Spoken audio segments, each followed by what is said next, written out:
D&D is just therapy, except your therapist is a wizard. Your coping mechanism is setting things on fire, and your unresolved trauma has a backstory. Seriously, this game has seen more emotional breakthroughs than some actual therapy sessions. It's very buggy out here. Hello, and welcome. I'm glad you're here. So D&D, perhaps my favorite pastime. I love it so much since beginning to play. It's just, it can't be described unless you do it. And I plan to do it for as long as I can, hopefully until the day that I die. It's collaborative storytelling, sometimes with emotional baggage. We're all just sitting in a circle saying, I stab it. But emotionally, we're saying, please validate my inner child. I mean, it's true on some level. You might not realize you're doing it, but subconsciously, the things you put into your character and your backstory might have some deeper meaning than you intended to begin with. There's something wild about how this game just gets people to open up. Not as themselves, because that's a lot to ask of adults, to be honest. Let's be real. But as someone they could be, or want to be, or fear they are, in some cases. I haven't had too many emotional moments, but there have been. One in particular, no names or anything, but I had a little moment with them by themselves for some, like, only them related backstory, a dream, maybe a vision, and it elicited quite the emotional response. And it's something you're not expecting, especially the first time it happens, because you're playing a game. It's fun, right? But D&D is just therapy with dice. But on another note, chaos is kind of the point. One moment it's a heartfelt monologue about loss. The next, someone's trying to seduce a tree. Or just talk to one. And I have to think of what a tree sounds like. I channeled the Ents from The Lord of the Rings. Grandmother Willow from Pocahontas, is that her name? Was also an option, but I was like, I don't remember how she sounds. I've seen Lord of the Rings more recently. I love the unpredictability. Like, you plan an arc, and then someone nat 20s a persuasion check to marry the villain. This has not happened yet, and I really hope that never happens. And to be honest, I'll probably have some sort of fallback so that doesn't happen. Because it's the BBEG for a reason, y'all. BBEG for a reason. Big bad evil guy, for those of you who don't know. Playing kind of equals safe emotional exploration. You can be brave, flirty, reckless, angry, soft. All the things you might be afraid to be in real life, you get to explore in the game through the proxy of a made-up character. So none of it's real. So nobody can really hold you accountable for, like, man, you really had an emotional breakthrough. No, I was just playing a role. It's fine. It's fine. Don't look, I'm not crying. You're crying. It's a safe way to explore some things, whether subconsciously or subconsciously, that you might need to, whether you know it or not. I've made characters that help me explore identity, grief, the idea of revenge, definitely some queerness.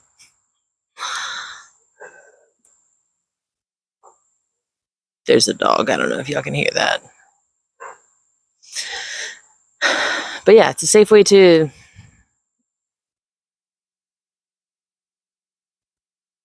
explore your emotions. It's pretend, but also really not. And that's kind of cool.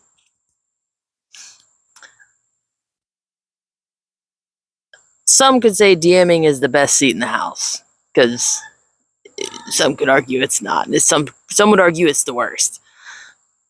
But there's an argument to be made for it being the best. DMing is like conducting a symphony of goblins, plot twists, and sometimes your player's deep personal issues. Depends on the day, the table, the person, the hour, the minute, the second, the snacks. I don't know. It's chaos management, it's storytelling, and friendship curation all at once. What scenarios can I give these people, these made-up characters who they're friends in real life, but like these made-up people? What scenario can I give them to where they realistically want to be friends and want to travel around for months together in the wilderness and through cities and political intrigue and goblin caves? It's fun balance.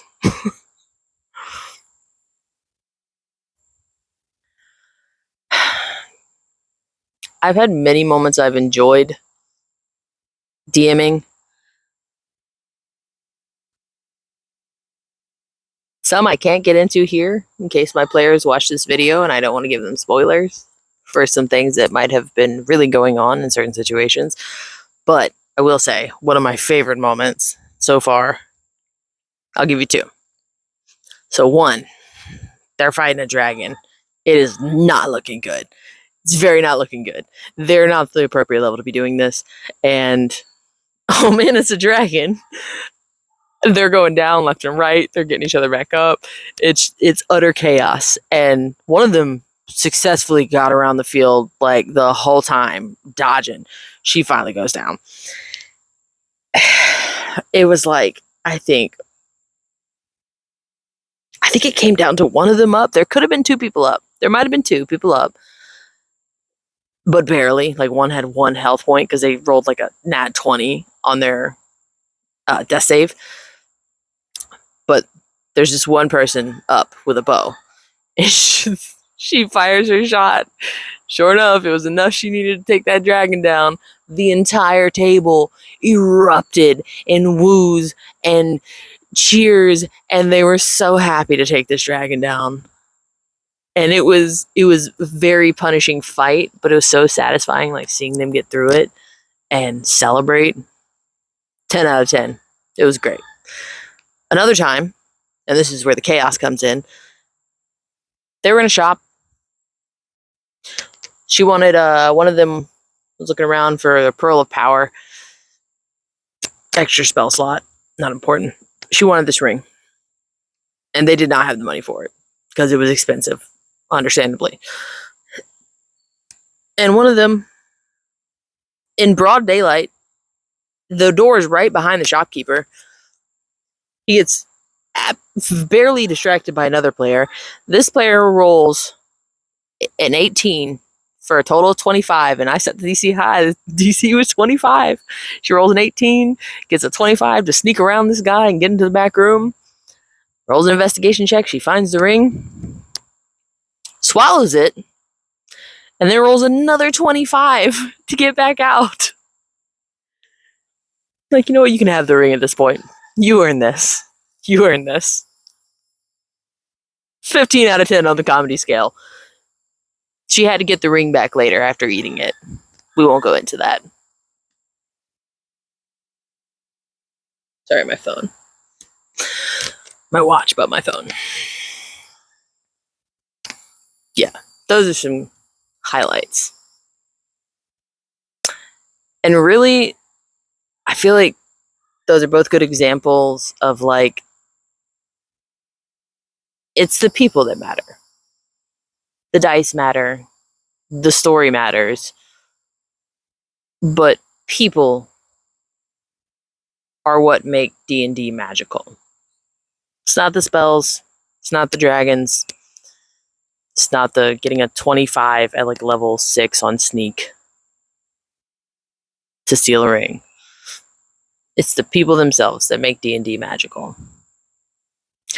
It's this rare space where you all agree to pretend, to feel big things, and to have each other's backs at the table and beyond. So yeah, D&D is just group therapy with dice and dragons and the occasional fireball. And I wouldn't trade it for anything. I want to invite you to tell me your most unhinged or emotional D&D moment. If you play D&D, I know you have one. We're definitely going to return to D&D at some point. Until then, stay curious, stay kind, and stay playing pretend.